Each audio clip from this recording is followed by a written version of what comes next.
Hello everyone, we're Team 41, and I'm going to make a brief introduction of our project. Our project is running on Kubernetes clusters. Developers connect to a node called Bastion through an SSH tunnel. The Bastion node acts as a security gateway that manages access to the Kubernetes cluster. The main components of Kubernetes cluster including one master node and 3 work nodes. The work nodes labeled with work 0, 1, and 2. Each node hosts a different service. Overall, the diagram details our microservice architecture built using Kubernetes, Fission, Kafka, and Elasticsearch. This is designed to ensure high availability, scalability, and flexible resources management.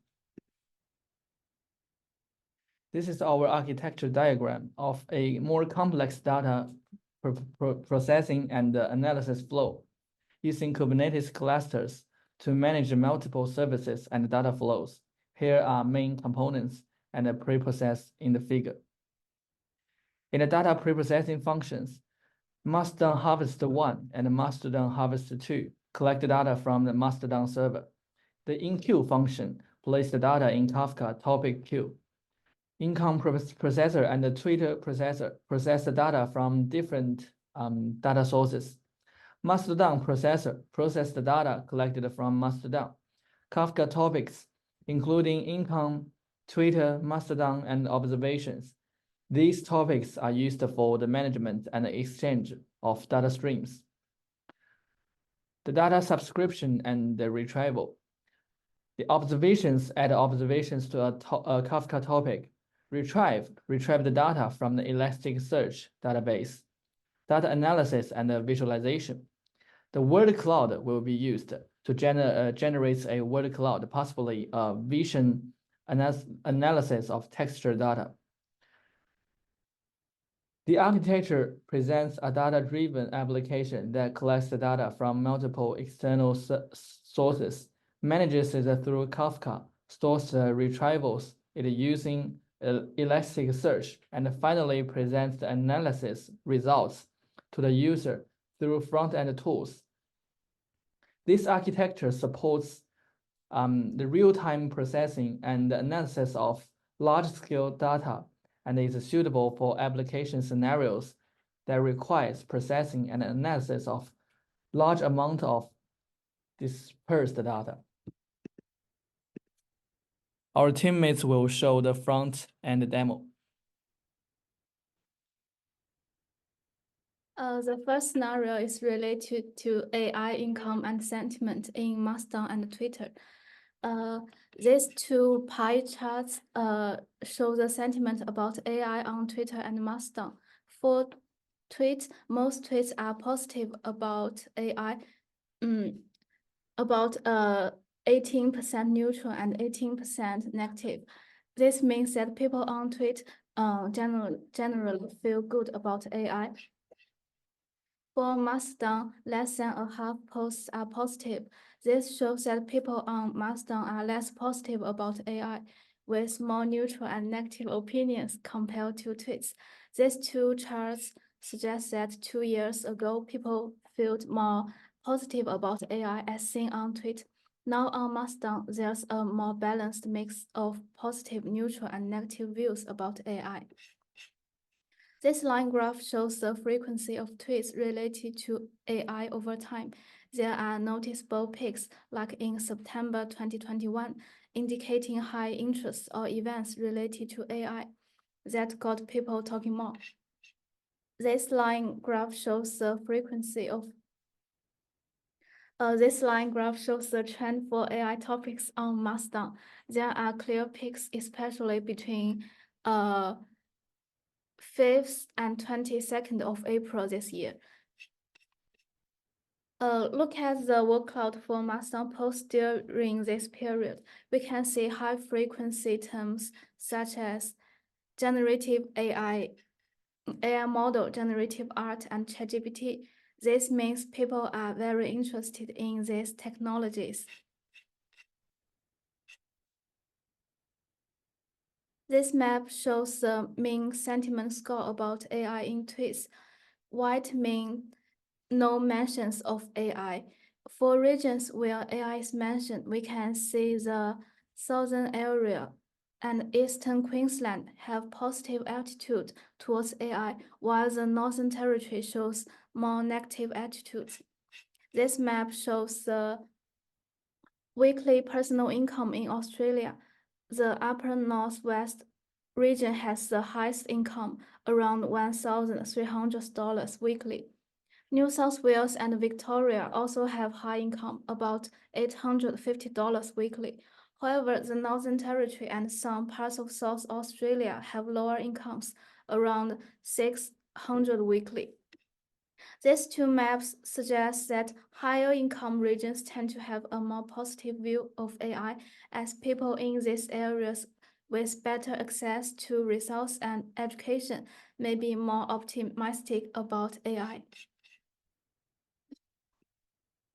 Next, I will talk about what people think about electrical vehicles or EVs using recent comments from Twitter and Mastodon.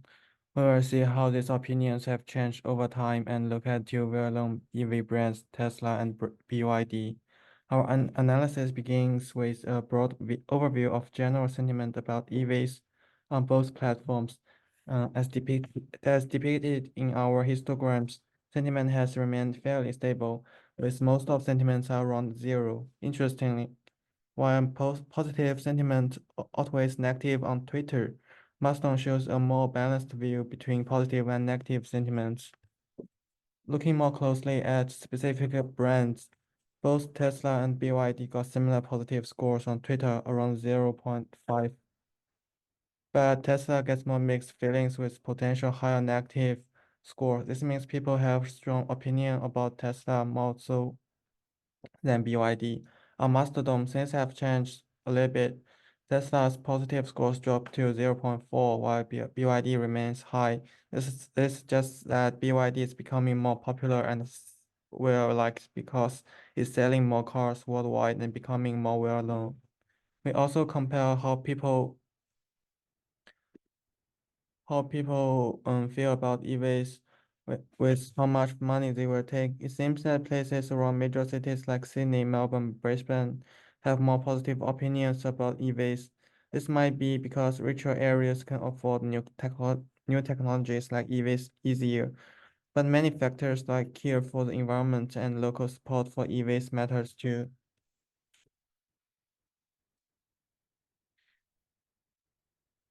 In this part, I'd like to discuss our analysis of social media sentiment towards three major telecommunication companies, Telstra, Optus, and Vodafone, captured from July 2021 to May 2022, and how public perception varies across platforms like Twitter and Mastodon. Figure 1 illustrates the sentiment trends from tweets.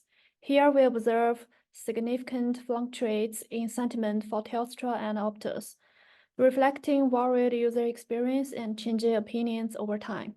In contrast, Vodafone shows less variability with more moderate peaks, generally maintaining a closer alignment around the neutral sentiment mark.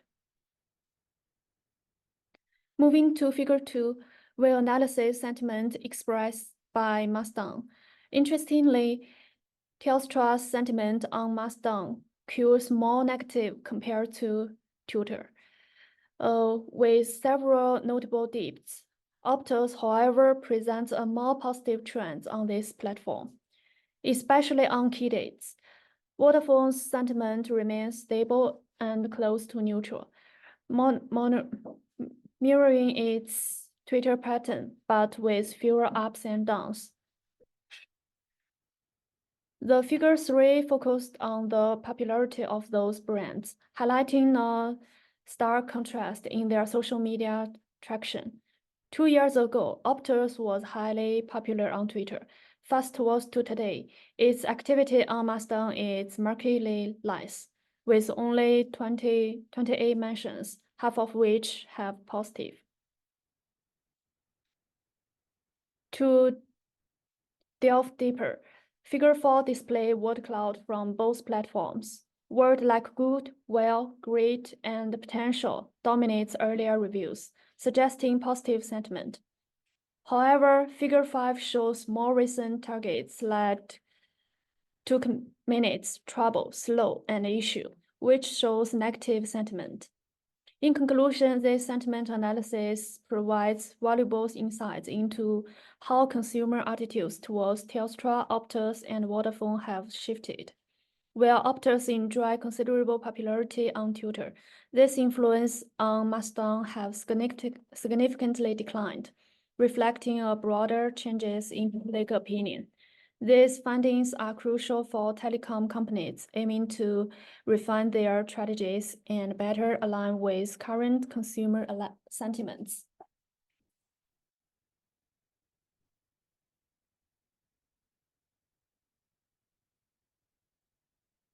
With the development of 5G technology in Australia, this area has received impact. Next, I will cover the construction industry and the residential reviews.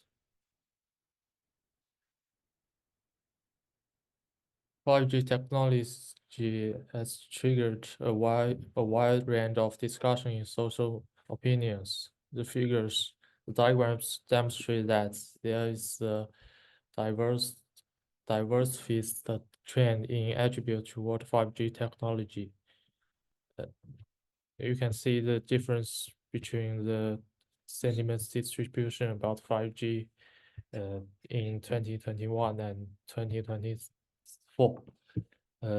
These two graphs have shown that there's a trade for the public that they already have the rational evaluation of 5G technology. Not only the public's opinions, but also the construction employment has been impacted. With the rapid expansion of 5G networks, that has led to a boom in construction industry.